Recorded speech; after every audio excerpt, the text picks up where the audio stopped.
Hello எவரன்ஸ், எதை பற்றி பார்க்க போகிறோம் அப்படின்னா இப்போ டிஎன் மெடிக்கல் செலெக்ஷனுக்கான அப்ளிகேஷன் எல்லாமே முடிஞ்சிருச்சு. எம்பிபிஎஸ்க்கும் முடிஞ்சு, பேராமெடிக்கலும் முடிஞ்சிருச்சு. ஸோ எல்லாருமே இப்போ ரேங்க் டெஸ்ட்டாக வெயிட் பண்ணிட்டு இருக்கோம். ஸோ அதை பற்றி தான் இன்றைக்கி நம்ம பார்க்க போகிறோம். ஸோ இதில் பேராமெடிக்கல் பார்த்தீங்கன்னா எல்லாருக்கும் நிறைய கன்ஃபியூஷன்ஸ் இருக்குது. என்ன மாதிரி காலேஜ் கிடைக்கும், என்ன மாதிரி கட் ஆஃப் வரும் அப்படின்னு. ஒரு 170 மேலே கட் ஆஃப் இருக்குது அப்படின்னா நீங்கள் தாராளமாக வெயிட் பண்ணலாம். உங்களுக்கு கவர்மெண்ட் காலேஜ் கண்டிப்பாக கிடைக்கும். அதில் ஏதாவது ஒரு காலேஜஸ் 170 மேலே இருக்கவங்க ஃபஸ்ட் கவர்மெண்ட் காலேஜ் ட்ரை பண்ணலாம். ஏன்னா ஃபஸ்ட் ரவுண்ட் ஃபுல்லாமே கவர்மெண்ட் காலேஜ் தான் நடக்கும். நெக்ஸ்ட் பிலோ 170 கீழே இருக்கவங்க எல்லாருக்குமே செகண்ட் ரவுண்ட் போவீங்க. செகண்ட் ரவுண்டில் பார்த்தா ஃபஸ்ட் ரவுண்டில் ஏதாவது கவர்மெண்ட் காலேஜ் சீட் பெண்டிங் இருக்கிறதும் plus self finance college, private காலேஜஸோட கவுன்சிலிங்ஸும் வரும். இதில் பார்த்தீங்கன்னா உங்களுக்கு மோர் ஓவர் பார்த்தீங்கன்னா ஃபீஸஸ் பார்த்தீங்கன்னா உங்களுக்கு ஒரு 80 to 1 lakh வரைக்கும் ஃபீஸஸ் வரும் ப்ரைவேட் காலேஜஸில்.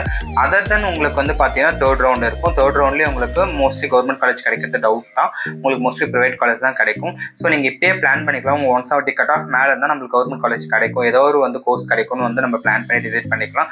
பிலோவாக இருக்கிறவங்களுக்கு ஒரு ப்ரைவேட் காலேஜ் நல்ல காலேஜாக பார்த்து பிளான் பண்ணிக்கோங்க. ஏன்னா கவுன்சிலிங்கில் அப்போ நிறைய கன்ஃபியூஷன் ஆக தேவையில்ல. அதேமாதிரி சாய்ஸ் ஃபில் பார்த்தீங்கன்னா உங்களுக்கு என்னென்ன கோர்ஸ்னோ 2-3 கோர்ஸ் ஆப்ஷன் வச்சு சாய்ஸ் ஃபில் பண்ணுங்கள். காலேஜஸை ஃபில் பண்ணுங்கள். ஒரு கவர்மெண்ட்னு பார்த்தா நீங்கள் எல்லாமே ஃபில் பண்ணுறதா பெஸ்ட்டாக இருக்கும். ஒன்று இல்லை ஒன்று அலாட்மெண்ட் ஆகும். என்னென்ன காலேஜில் என்னென்ன கோர்ஸ் இருக்குன்னு நீங்கள் பார்த்துக்குங்க. அதுக்கான டீட்டெயில்ஸ் நம்ம கொடுத்துருக்கோம். உங்களுக்கு இந்த பேராமெடிக்கல் கவுன்சிலிங் பற்றி டவுட்னா நம்மளை காண்டாக்ட் பண்ணுங்கள். தேங்க்யூ.